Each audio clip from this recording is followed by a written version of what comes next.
Hello and welcome back to the virtual classroom. I'm your host, Dr. Olmsted.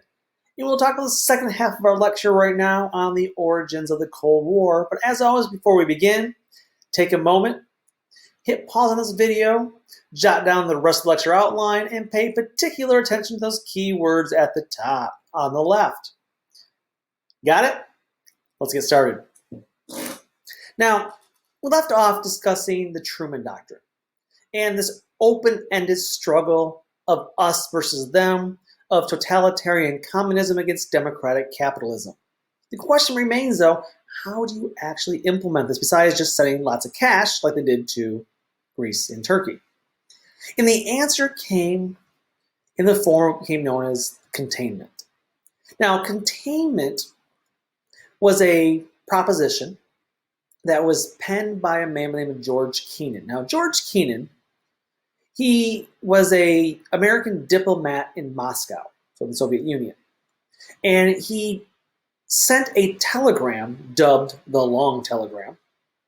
It was 8,000 words long, that basically argued that Stalin and other Russian leaders were so paranoid and irrational that it was impossible to reach any agreement with them. Like you can't negotiate. You can't trust them. They are so paranoid they don't trust you. They're irrational. You can't negotiate or argue with them. And so he says that he called this what he called, quote, an instinctive Russian sense of insecurity, unquote. And so this, their insecurity, their paranoia, and their combining that with their view that capitalism was evil, that enslaved workers, that you can't deal with Soviets. Just you can't do it. No dealing, no negotiating, no trade. And so his plan said, don't try to deal with the Soviets. Don't try to defeat them. Don't engage them. Don't ever directly attack them. Just prevent their expansion. So where it already is, let it remain. But do not let communism spread. Keep it in the box. Just prevent its expansion. You can use force when necessary to prevent its expansion, though. Don't attack it directly. Because he argues that the Soviet communist model was so inherently flawed that if you just wait and contain it, that the Soviet Union and its economy will collapse on itself as long as you keep it contained. And this became the strategic plan of Truman that will become the cornerstone of Cold War foreign policy.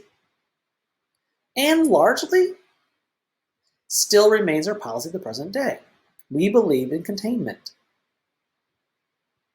I was a kid, I always think back, if you take in the first half of U.S. history, thinking back to like Lincoln's view, original view on slavery and slave states, that the original Republican Party platform was slavery can remain where it's at, just don't let it expand.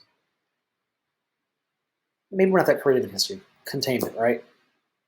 Nonetheless, what this does, though, that this idea of containment, Truman takes it and he extends its purpose that we will be essentially a global peacekeeper, that we will contain communism wherever they go. So basically, the lines are drawn in the sand. Wherever the Soviets go, we will go also. We will send our military there. We will stop them from spreading communism. Because any even small gain by the Soviets could lead and encourage further expansion. Now, what this leads to, of course, is what's called proxy wars. In other words, it's a war in which the superpowers, Soviet Union, United States, don't actually target each other, but rather they use third parties to vie for international power and territory. No, we don't fight each other. Instead, we make other countries fight on our behalf, like Korea, like Vietnam. In other words, they will support the communist side, we'll support the democratic side, let them kill each other, let the Koreans and the Vietnamese kill each other. Therefore, we actually don't fight the Soviets directly. Yay! Let other people kill themselves. So how does this work now? Because the fear now is, that's great, that's military, that's what we're going to use when it comes to like Vietnam and Korea. But how do you do this in places like Europe? Because remember, Europe is in shambles, right? And the fear is that there's going to be a communist takeover from the inside because they're going to look for a new form of government to fix all these problems that are a result of the wars. And so Truman becomes very focused. Yeah, we'll get to the other wars in Korea and Vietnam, all that later. But Truman's concern in the 1940s, initially, was not the war part, these proxy wars. He needed allies. And so the goal was, how do you get more allies? Because all these former European allies and friends are now in disarray. And to fix this, so Truman said, hey, well, this is easy. Let's fix Europe. If we can fix Europe, then they can become allies, strong allies, military allies, and help us in containment. And this became known as the Marshall Plan, named for George Marshall. Now, George Marshall proposed this program in 1947. By the way, the original name was called the European Recovery Program. Marshall Plan sounds better. It was created by Secretary of State George Marshall. And so basically between 1946 and 1951, the U.S. will provide $13 billion, yes with a B, in assistance to 17 European countries. Why? Remember, their infrastructure has been destroyed, their economies are in shambles, and that makes it ripe for a communist takeover, as a thought. And so the plan here is you give money to European nations to help them rebuild, help them recover, help them stimulate their economy, and once they do that, they can now become your ally to fight and contain communism. And so $13 billion to 17 nations. Fun fact, by the way, the U.S. would also offer aid to the Soviet Union and its allies. So all those Eastern European nations that had been taken over by the Soviet Union, yep, they were offered money from the Marshall Plan too. And this is very shrewd here, because if they take the money they need, it insinuates that capitalism must be better because they're bailing out these nations, which of course the Soviet Union declined because that would give them, it would make the United States be one up on them. But they did offer. And of course the outcome, it did in fact stabilize Europe economically. It improved the standard of living, and it reduced the influence of communism in Europe. So yeah, huge success for the Marshall Plan. Now, of course, political opponents are concerned that Truman's given away all of our money to foreign nations. But overall, the general consensus, this was a major success. And now that these nations are rebuilt, we can move on to phase 2 of this Marshall Plan, which would be, now we can enlist strong allies. And so sure enough, in 1949, we need to shore up our lines of protection, create strong allies that aren't just theoretical, but they are gathered together. And so in 1949, April, the Mutual Defense Pact, known as the North Atlantic Treaty Organization, was signed.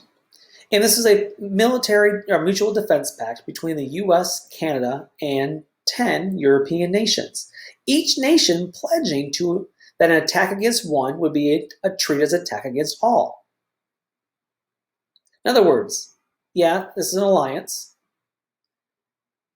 And while technically at first was meant as a political organization, by the time the Korean War comes around, it's now a full-blown military operation.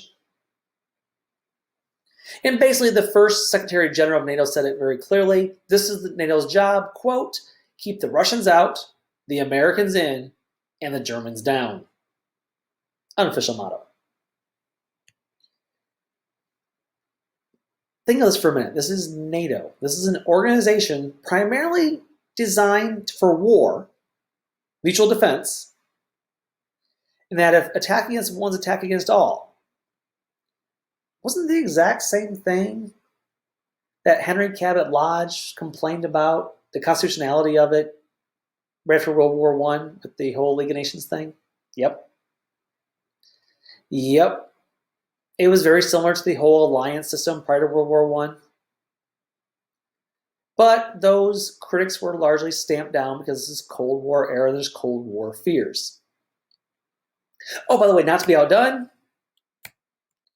the Soviet Union will also form their own little boys club, known as the Warsaw Pact. And basically these two organizations, NATO and the Warsaw Pact, again, another mutual defense pact, they basically create two blocks in the world. In the creation of NATO and the Warsaw Pact mark a point of no return, because now each side has clearly defined enemies, and knowing that if you attack one of those members, we will be in World War III. It's only going to keep heating up more and more as each nation begins to develop more and more dangerous weapons, such as, well, the nuclear bomb. And for the next 45 years, the politics of the entire world are shaped by these Cold War alliances. That's enough about foreign policy. We'll come back to other foreign policy things later. Let's talk about how does this actually impact home life? How does the after World War II, the aftermath, actually impact life on Main Street? Well, first and foremost, it brought out that we already talked about before, but World War II ends the Depression.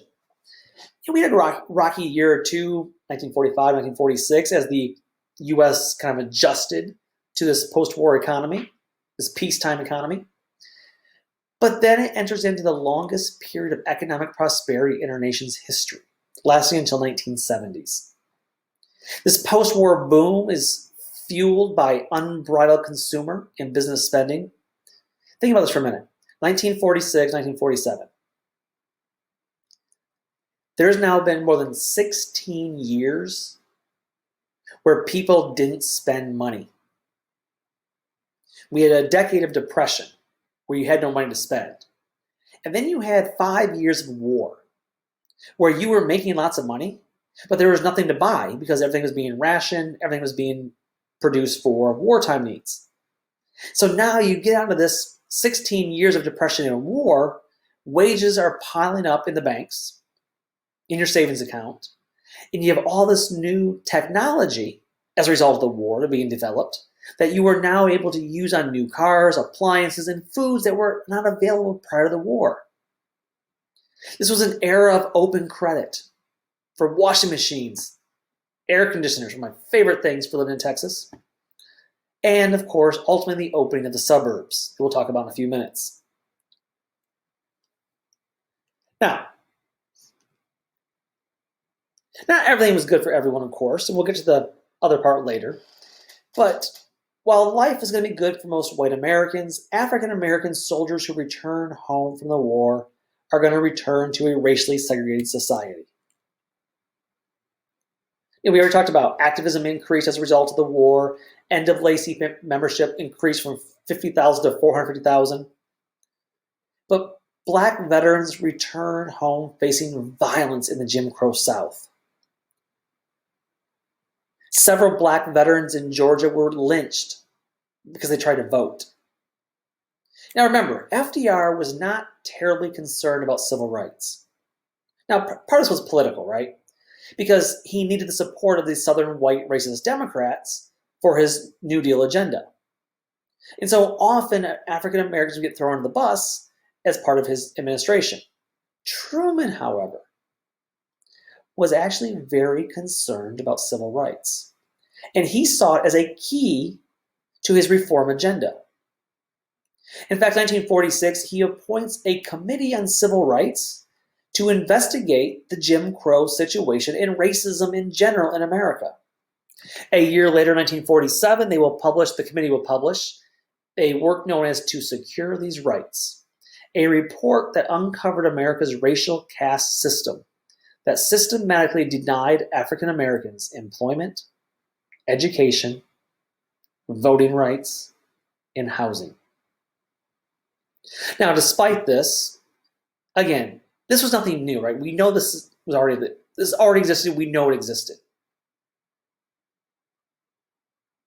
But to have the government actually do the work, put it in writing, and acknowledge it, this is a huge, important first step. Now, it doesn't go very far because, quite honestly, these Southern white racists in Congress will deny any civil rights legislation in 1947-48. So Truman will, in turn, resort to an executive order. In 1948, he will issue Executive Order 9981, which will ban discrimination in the armed services. He officially integrated the military. And again, this is a good turning point, stepping stone for the civil rights movement. And we'll talk about civil rights in a couple lectures from now. It'll be a much more large topic. Why is Truman so eager to this? Yes, he cared. But it was also part of this Cold War. Remember, everything we talk about for the next 45 years is tied to the Cold War. The Soviet Union was using American racism in Soviet propaganda, saying, wait, democracy and capitalism is so good when you're lynching black people, when you're denying them service, when you are setting crosses on fire in their yards, and you want to tell me that's good, and that we're evil? So the Soviet Union was using this against the United States, and Truman doesn't want to concede any points to the Soviet Union, and so Truman does what he can. Now, he can't give civil rights to everyone right away. It's not beyond his purview as president. It's Congress's job to legislate.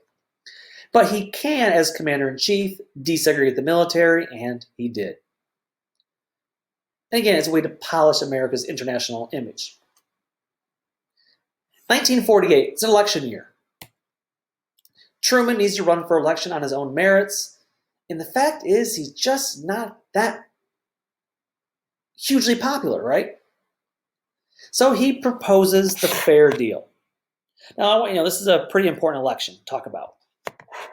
Well, notice what he wants to do here. He wants an increase in minimum wage. He wants full employment. That's fantastic. Expansion of Social Security to more people. So remember all those people that FDR didn't cover? He wants to cover them. He wants increased aid for more education money. Need that. Hey, wait, hold on. Universal health insurance. He wants universal health care? Wow. Yes, even in 1948, the United States was the only industrialized nation in the world without universal health care. And in 2020, we still are. Again, you may agree or disagree, that's fine. But he pushed for it back in 1948. Oh, whoa, what's this last one down here? I almost didn't see that one. Civil rights. Wait, an American U.S. political party is making civil rights part of their platform? That's a first. And it's the Democratic Party, which is interesting because they were originally the racist party, right? Not the party of Lincoln. And so, in 1940 election, the Republicans choose Thomas Dewey, governor of New York, to be their Republican candidate against Harry Truman. But this election is very important because it shapes the Democratic Party that was once a party of the South into a party that championed civil rights. At the Democratic National Convention in Philadelphia, the Truman administration fought tooth and nail to include civil rights as part of the official party platform, which pretty much starts a fight with those Southern racist Democrats. And then things got worse. At the convention, Minneapolis Mayor Hubert Humphrey, he was a Northern civil rights supporting Democrat, he gave a very powerful speech and declared that, quote, "The time has come for the Democratic Party to get out of the shadow of states' rights and walk forthrightly into the bright sunshine of human rights," unquote. Upon this message that that the Democratic Party need to embrace civil rights,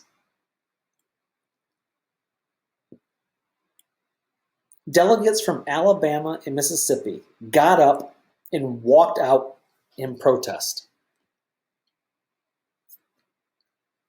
After the convention was over, Southern Democrats met in Birmingham, Alabama, and nominated South Carolina Governor Strom Thurmond to run on a states' rights party ticket, aka they called themselves the Dixiecrats. It was South Dixie. Oh, and then, to make matters worse for Truman, a few days later, a left wing of the Democratic Party nominated Henry Wallace to run on a progressive ticket. So let's set the stage for you here, right? 1948 election. Republicans nominate Thomas Dewey. The Democratic Party nominates Harry Truman, the incumbent. Okay. But because Harry Truman pushed for civil rights, the Southern racist Democrats decided to split the party vote and nominate Strom Thurmond on the states' rights or Dixiecrat ticket. And then the far left-leaning Democrats launched their own candidate, Henry Wallace, to run on this progressive ticket. So in this election, we have 4 candidates, 4 political parties. We have the Republican Party, and then we have the Progressive Party, the Democratic Party, and the Dixiecrat Party. The problem is the final 3 there, the Dixiecrats, the Democratic Party, and the Progressive Party, are all vying for the same voters. Now, I've told you before, this is a general rule of elections. When a political party splits its vote, who wins? The other party. It's just simple math. In fact, everyone knew that this was the rule. So much so that the New York Daily Tribune newspaper printed an early edition of the election results with big, bold print saying, Dewey defeats Truman. Now, I love this image, one of my favorite images in history. Because if you'll notice, the person holding that newspaper is smiling. And that is not a picture of Thomas Dewey. That is a picture of Harry Truman. Why is Harry Truman smiling, holding a paper that he lost? He won. The Democratic Party theoretically split his vote 3 ways, and he still beat Thomas Dewey. Truman got 24.2 million votes. Dewey got 22 million. This was a huge upset. But the election reassured black voters that the Democratic Party would stand for them on civil rights. And it repudiated that far left wing of the party as well, making the party a staunch anti-communist party. And thus, the Democratic Party, once a Southern party that fought tooth and nail to keep enslaved Africans as property, that opposed civil rights, opposed a strong central government, now officially embraced civil rights, a strong government, and a bold anti-communist foreign policy. This becomes the final nail in the coffin, the change of the Democratic Party, once a Southern racist party, wholly a Southern racist party, committed to states' rights and keeping enslavement of human beings. Big change, of course, 1912 with the progressive swing of Woodrow Wilson, despite him being racist himself. But now we have the final changeover where they are now supporting civil rights. Now, we'll talk about what happens next because all is not well. We got through the 40s. Next topic is 1950s, and life is a little scary in the United States in the 1950s. But until then, take care and bye-bye.